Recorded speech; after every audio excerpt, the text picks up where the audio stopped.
My goodness, do you hear that sound? That's the sound of happiness. This is your kimchi jjigae. I just want to show you the broth.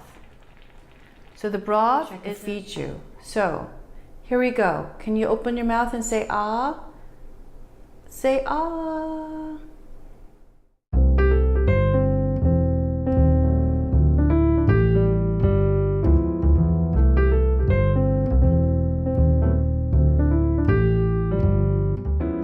Hi everyone, this is Helen and welcome to Modern Pepper. Can you hear it? The sound of happiness?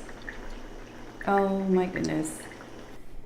It really is happiness in your mouth when you have kimchi jjigae. And kimchi jjigae, also known as kimchi stew, it's a hearty vegetable stew that is made mostly with kimchi, fermented kimchi, and your protein of choice. Now, the classic way of making kimchi jjigae is with fatty pork meat, such as pork belly would be ideal. But today we'll be using spicy pork bulgogi. Now, certainly if you're not pork friendly, you can make it with beef bulgogi. You could also make it with ham or hot dogs. And also you can make it with canned tuna.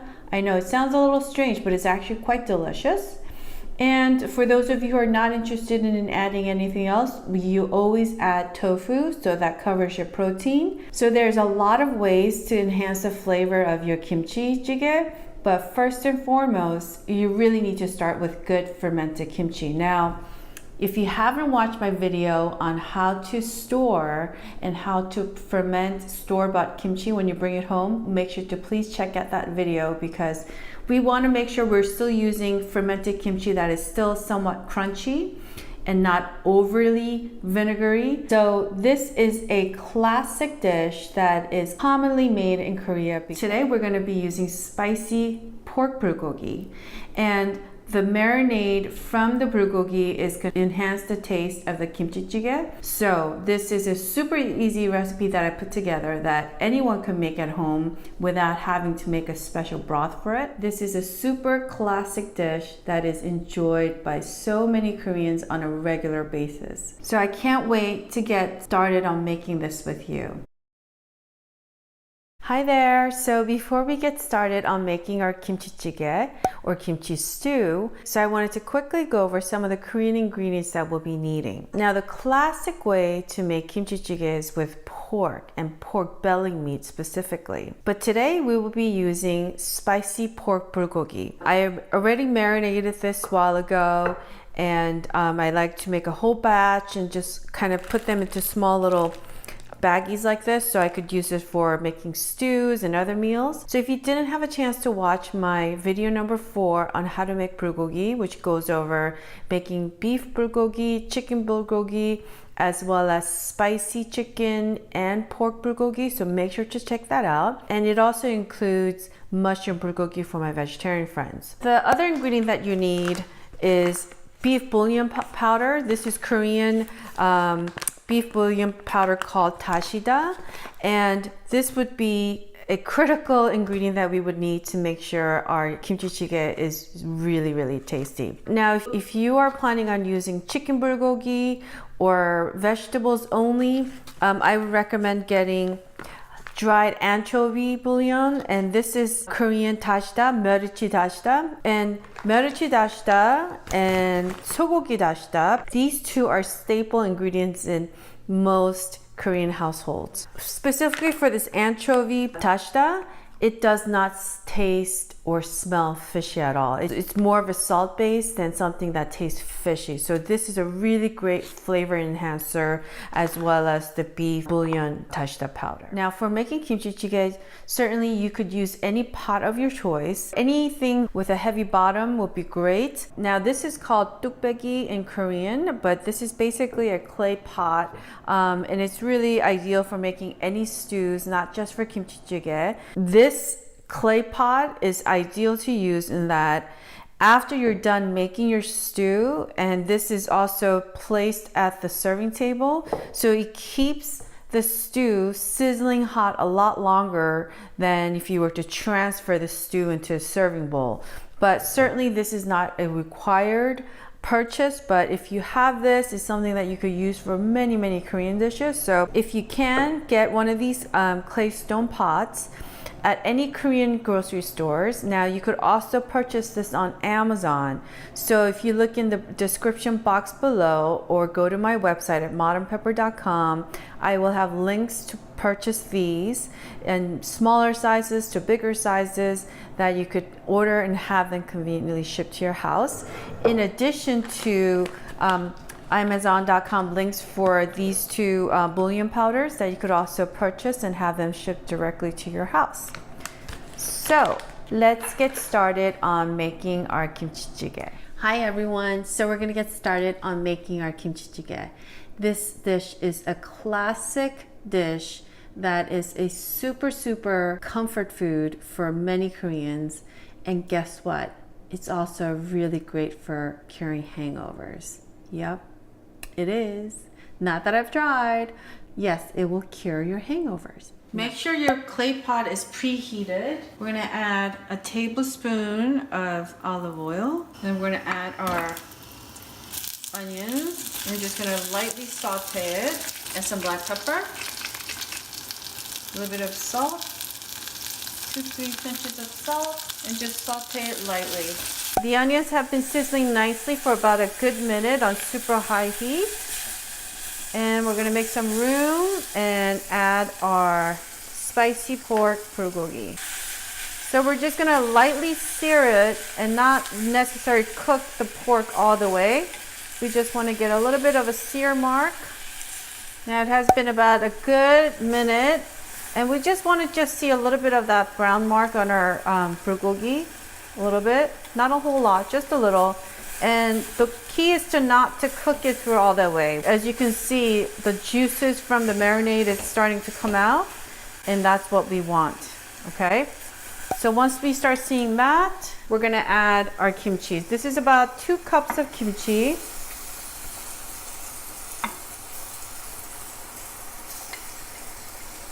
And notice how I have a pot of hot water boiling next to me. We're just gonna lightly saute our kimchi for like a minute, not much longer, just to all warm it up together with our spicy pork bulgogi. So my heat is still at high. It has been about a good 2 minutes, and the kimchi is warmed up nicely. We're gonna take our miso paste, that's 1 tablespoon of miso, and add our water, hot water. So it's important to add hot water because we want to continue building on the temperature of our pot, and you just want to fill it so that it literally just covers up to, just so that the top is slightly submerged in the water but not quite all the way. It's also important to add some of the kimchi juice. This is about 1/3 of a cup. And again, as I mentioned earlier, you know, kimchi jjigae is going to be all depending on how good the kimchi is. So it's really important to watch my other video where you learn to properly ferment and store your store-bought kimchi. And you know, if the kimchi is fermented well, your kimchi jjigae is going to taste even better. So make sure to check that video out.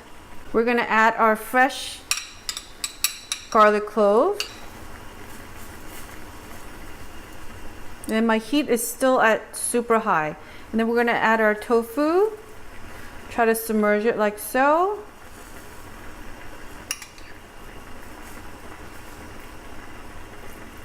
And you know, you could add more or less of your tofu. I'm gonna turn down the heat to medium now and just make sure we have room, and add our tofu.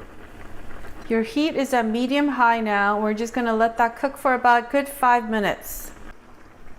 Look at that. Do you hear the bubbling sound of happiness? That's kimchi jjigae happiness. So this has been boiling for about a good 5 minutes.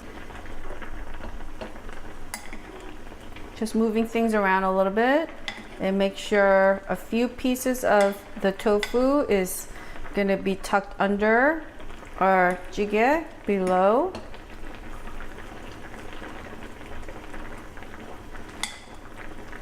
So the more soaking time the tofu has in any kind of stew will taste better. Tofu could literally suck up all the yummy ingredients. Okay, so now we're gonna add a half a tablespoon of beef bouillon powder. And for my non-beef friendly friends, you could definitely use the anchovy bouillon powder. And just kind of mix it around like so. Just move it around a little bit so the bouillon powder could be mixed in well. And then you'll notice that the tofu will start kind of breaking apart as you move things around, and that is perfectly fine. That is perfectly okay. So at this point, I highly recommend tasting it. Take a little bit and make sure it's really hot, so blow on it and taste. Oh, it's yummy. So again, depending on how spicy or salty your kimchi is, you will need to adjust your taste accordingly. So right now my kimchi is perfectly salty for me, but if it's a little too salty for you, just add more hot water. If it's a little too bland for you, add a little bit of salt. And this is optional. This is 1 tablespoon of butter. And you know, anything with butter is really good, but kimchi with butter is just, they go hand in hand. I actually learned this trick from one of the veteran grandmas in Korea. Yeah, even butter is popular in Korea. And you'll see how butter will just kind of change the taste of the broth. This is gonna be so yum. My goodness, do you hear that sound? That's the sound of happiness. So we're gonna taste. And kimchi jjigae is one of those dishes that are really simple to make. It should not be complex. So let's have a quick taste.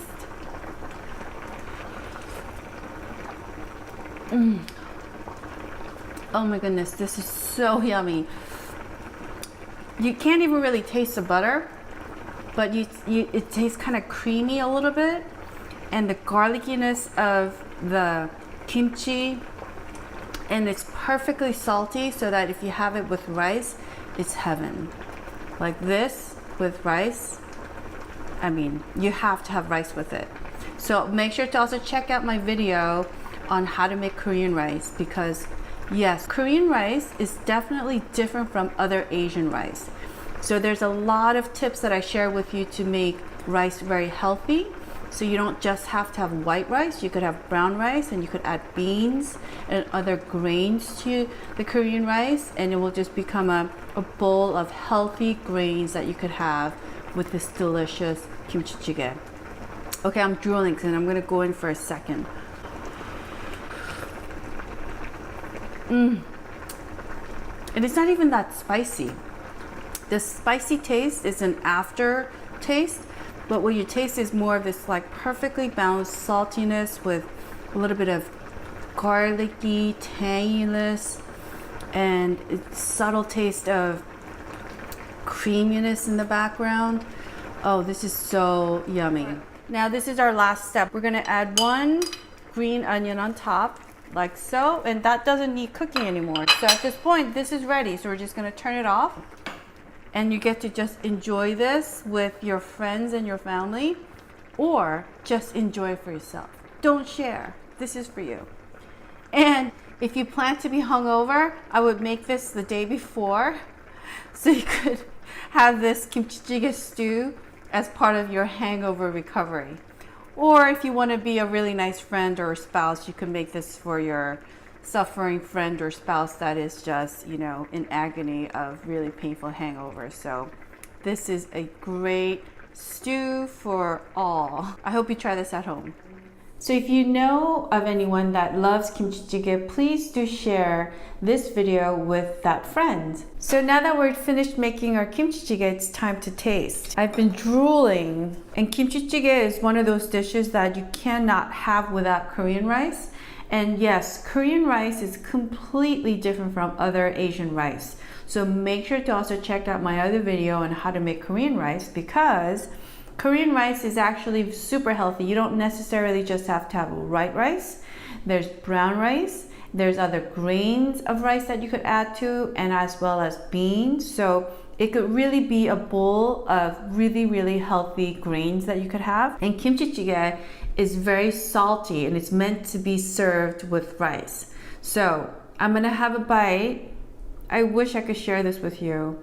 I'm gonna add a little bit of broth and I'm gonna add some kimchi. Now, we never wanna overcook our kimchi. We still want it to be crunchy. And I'm gonna add a little bit of tofu.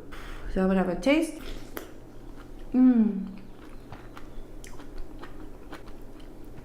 Oh my God, it is so good that I could eat this, I think this whole thing by myself. Oh my goodness.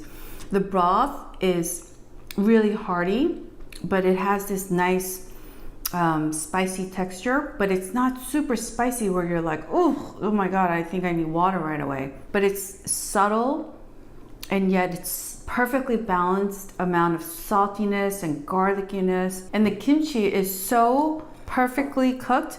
It is still crunchy, as you can see. And the tofu is perfectly drenched in the broth of the stew. So the tofu is super delicious too. So this is not your boring tofu when you have it with kimchi jjigae. You can't taste the butter that we added, but you could taste a little bit of that creaminess. As I mentioned earlier, kimchi jjigae is made with pork fat. So you do want that little bit of fatty taste in your kimchi jjigae. So here's the pork bulgogi that we added earlier. And I can't wait to put this in my mouth.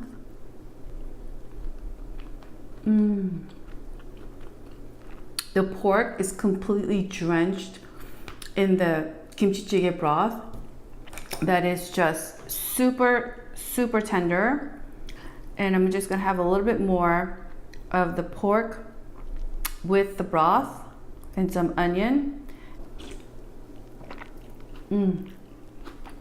It's so divine. Once you try kimchi jjigae, it's like you can't stop eating it. You keep on going back for more and more. I hope you try this recipe at home, because I have to say goodbye because I really want to finish eating this because I'm super hungry and I've been drooling and waiting to finish talking to you so I could eat this. So thank you so much for watching my video. I hope you try this at home because this is a super simplified and yet super delicious kimchi jjigae. And if you enjoyed it, I would greatly appreciate a thumbs up button. Click on that.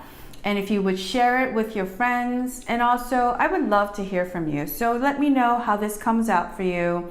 Or if you have any questions or feedback, I would really, really like to hear from you. So make sure to comment below. And I hope to cook with you soon because I upload a new video every Thursday. So I would love it if you would subscribe to my YouTube channel so we could connect once a week and cook together and enjoy all the yummy flavors of Korean cuisine together. So until next time, happy eating and see you soon. Bye now.